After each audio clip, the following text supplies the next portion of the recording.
قانون میں لکھا ہوا ہے، فیصلے بھی ہیں، تو نہیں ملتی اجازت تو یہ آپ ان سے پوچھیں. غیر قانونی عمل ہے یہ، میں سمجھتا ہوں غیر اخلاقی بھی ہے کہ نہ ملنے دیا جائے ایک شخص کو اپنے وکلاء سے، نہ ملنے دیا جائے اپنے خاندان سے. تو ٹھیک ہے، یہ ہے صورتحال، اس کے خلاف ہم کھڑے ہوئے ہیں. کل صوبے میں ارشد شریف کے نام پہ انہوں نے یونیورسٹی بنانے کا اعلان کیا ہے، کیا توقع رکھتے ہیں کہ بڑا اچھا کیا میں اور کیا تبدیلی لائیں گے؟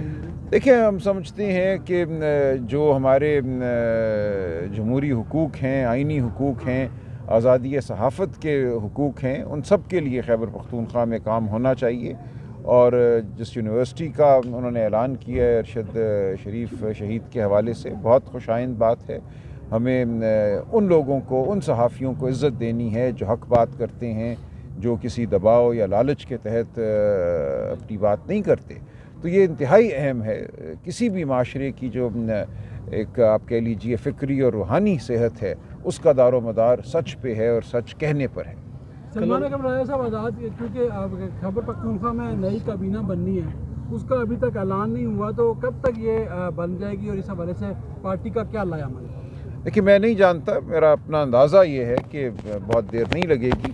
غالباً چیف منسٹر صاحب خان صاحب سے ملنا چاہ رہے ہیں اس حوالے سے، لیکن بہرحال ایک کابینہ تو انہوں نے بنانی ہے، یہ ان کا استحقاق ہے، اور میرا خیال ہے جلد کابینہ بن جائے گی. سلمان اکرم راجہ صاحب، ایک سوال ہے، بلدیاتی الیکشن کا بھی انعقاد ہونے جا رہا ہے دسمبر میں، تو کیا پی ٹی آئی یہاں پہ بھی آزاد ہی الیکشن لڑے گی؟ نہیں، دیکھیں، نشان تو ہے نہیں اور ابھی تک ڈیٹ کا بھی اناؤنس نہیں ہے، الیکشن کمیشن میں کیس بھی چل رہا ہے، تو اس پہ تھوڑا نہیں، ہمارے پاس آپشنز ہیں. دیکھیں، ہم سنی اتحاد کونسل کے پلیٹ فارم سے بھی لڑ سکتے ہیں، اور بھی ہیں آپشنز. تو ایسا نہیں ہے، بطور جماعت ہم ضرور حصہ لیں گے. لیکن جو قانون بنا ہے پنجاب میں، اس میں ممانعت نظر آتی ہے سیاسی جماعتوں کی شمولیت کے حوالے سے. ہم اس قانون کو چیلنج بھی کر رہے ہیں. اچھا، سلمان اکرم راجہ صاحب، اس وقت سوشل میڈیا پر خبریں گردش کر رہی ہیں کہ خان صاحب نے منع کر دیا ہے، جو باہر آپ لوگ اسمبلی لگاتے تھے عوامی، تو اس حوالے سے کیا تصدیق کریں کہ خان صاحب نے واقعی منع کر دیا ہے کہ کوئی اسمبلی نہیں لگے گی اب؟ دیکھیے، خان صاحب نے یہ کہا ہے کہ جو ان کے مقدمات کی تاریخیں ہیں وہ مین ایونٹ ہونا چاہیے. جب ان کا مقدمہ لگتا ہے، وہ خواہ ہائی کورٹ میں لگے، سپریم کورٹ میں لگے، یا کسی اور عدالت میں لگے، اس وقت یکجہتی کا بھرپور اظہار ہونا چاہیے. یہاں پہ جو منگل والی ملاقات ہے آپ کے سامنے ہے، یہاں بہرحال کچھ لوگ آتے رہیں گے، ہم اپنا احتجاج جاری رکھیں گے، اور ہم یہ امید رکھتے ہیں. اسمبلی جو M N As M P As آتے تھے، وہ آئیں گے یہاں پہ؟ دیکھیے، وہ عوامی اسمبلیاں تو ہم پورے ملک میں لگائیں گے، وہ اپنی جگہ بات ہے، وہ چلے گی. اس کو ہم نے صرف، دیکھیے وہ بھی ممکن ہے، لیکن اس وقت ہمارا ارادہ یہ ہے کہ عوامی اسمبلی ہم ہر جگہ لگائیں، عوام کے پاس جائیں، جو حقیقی نمائندے ہیں عوام کے، وہ اور عوام جو ہیں اکٹھے ہوں، صرف اڈیالہ نہیں، پورے ملک میں. یہ بھی خبریں گردش کر رہی ہیں کہ اس وقت جو سی ایم صاحب ہیں، وہ انہوں نے کچھ ہدایات بھی دے دی ہیں لانگ مارچ کے حوالے سے یا ممکنہ احتجاج کے حوالے سے. اس حوالے سے کیا آپ بتائیں گے، ان سائڈ کیا نیوز ہے؟ نہیں، میرے علم میں ابھی ایسی کوئی بات نہیں ہے. ابھی کسی لانگ مارچ، تحریک نہیں ہوگی فی الحال کوئی؟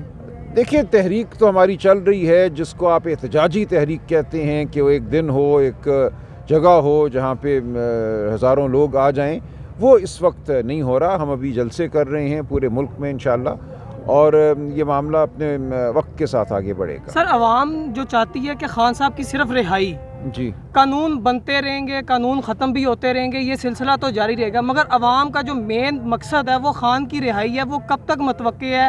اس کے لیے کیا پلان ہے آپ لوگوں کے پاس؟ کیسا احتجاج ہوگا؟ دیکھیے، رہائی جو ہے وہ دیوار توڑ کے تو نہیں نہ ہوگی. اڈیالہ جیل آپ کے سامنے کھڑی ہے، اس کی دیواریں تو نہیں گر جائیں گی. سر، 2.5 سال بھی تو گزر گئے ہیں. تو آپ بتائیے نا اس کا کیا طریقہ ہے؟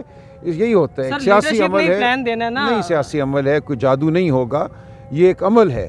جب عوام آتی ہے باہر تو آ جاتی ہے. ہم نے بنگلہ دیش میں دیکھا، ہم نے نیپال میں دیکھا، وہ انتظار نہیں کرتی کہ کوئی ٹرک آئے، کوئی ویگنیں آئیں، کوئی گاڑیاں آئیں جس میں بیٹھ کے وہ ایک مخصوص دن کسی جگہ جائیں. ایک عوامی انقلاب اور ایک سیاسی ایونٹ میں ایک فرق ہوتا ہے، آپ یہ سمجھ لیجئے. جو عوامی انقلاب ہوتا ہے وہ عوام برپا کرتی ہے، اس کے لیے ان کو ضرورت نہیں ہے کہ میں کال دوں یا کوئی اور کال دے. سر، اس کے لیے موبلائزیشن بھی تو ضروری ہوتی ہے. نہیں، موبلائزیشن بھی ہوتی ہے، لیکن دیکھیں وہ ہو رہی ہے، وہ اپنے طریقے سے ہوتی ہے. کوئی بٹن نہیں ہے میرے پاس، اور یہ 10-20 ہزار لوگوں کا واقعہ نہیں ہوتا. عوامی انقلاب جو ہے وہ لاکھوں کروڑوں لوگ لے کر آتے ہیں. وہ تب ہوتا ہے جب ہر بچہ، ہر بوڑھا، ہر جوان اپنے گھر سے خود باہر نکلتا ہے.